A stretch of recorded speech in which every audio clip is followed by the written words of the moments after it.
பாமக தலைவராக தற்பொழுது அன்புமணியும் பொதுச் செயலராக வடிவேல் ராவணரும் நீடிப்பார்கள் என்று தகவல்கள் வெளியாகியுள்ளது.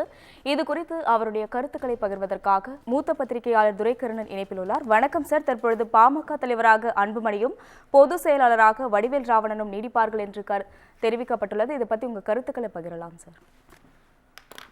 தமிழகத்தில் உள்ள எல்லா அரசியல் கட்சிகளும் 2026 பொது தேர்தலை எப்படி எதிர்கொள்வது, யாரோடு கூட்டணி அமைப்பது என்கிற பேச்சுவார்த்தையில் ஈடுபட்டு கொண்டிருக்கிறார்கள். ஒருவரும் பிரதான கட்சியான திராவிட முன்னேற்ற கழகமும் பிரதான எதிர்கட்சியான அண்ணா திராவிட முன்னேற்ற கழகமும் தேர்தல் பிரச்சாரத்தையே தொடங்கிவிட்டார்கள். இந்த நிலையில பாட்டாளி மக்கள் கட்சி தந்தை மகன் பிரச்சனையில சிக்கி திணறுகிறதுங்கிறதான் இப்ப பார்வை. பெரியவர் மருத்துவர் ராமதாஸ் நான் நிறுவன தலைவர், இந்த கட்சிக்கு உரிமையாளன் நானே தலைவராக பொதுச் செயலாளராக இருந்து கட்சியை நான் வழிநடத்துவேன் என்று ஒரு நிலைப்பாட்டை எடுத்திருக்கிறார்.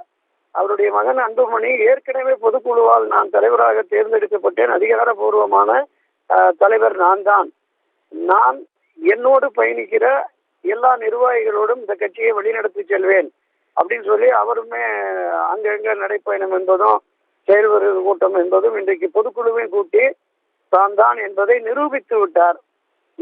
இந்த பிரச்சனையை உள்ளூர் பஞ்சாயத்திலிருந்து நீதிமன்றம், கோர்ட், பல்வேறு காவல் நிலையங்கள், டிஜிபி ஆபீஸ் வரைக்கும் எடுத்துட்டு போயிட்டு திரு ராமதாஸ் அவர்கள் ஒரு தொடர் தோல்வியை சந்தித்து வருகிறாரோ அப்படிங்கிற மாதிரிதான் தெரியுது. சட்ட ரீதியாகவும் பாமக அன்புமணி கையில போயிடுச்சோ அப்படிங்கிற மாதிரிதான் இந்த பொதுக்குழு மூலமா நமக்கு தெரிய வருகிறது சகோதரி. இந்த நிலைப்பாடை எப்போது முடிவுக்கு கொண்டு வந்து இருவரும் ஒருங்கிணைந்து பாமகவை களத்திற்கு கொண்டு வருகிறார்களோ அப்போதான் அதனுடைய எதிர்காலம் சரியாக இருக்கும். இல்லை என்றால் அதனுடைய எதிர்காலம் கட்சி அன்புமணி பாமக, ராமதாஸ் பாமக என்று சிதறிவிடும். இதை இரு தலைவர்களும் உணர்வார்களா? பொறுத்திருந்து பார்க்கலாம்.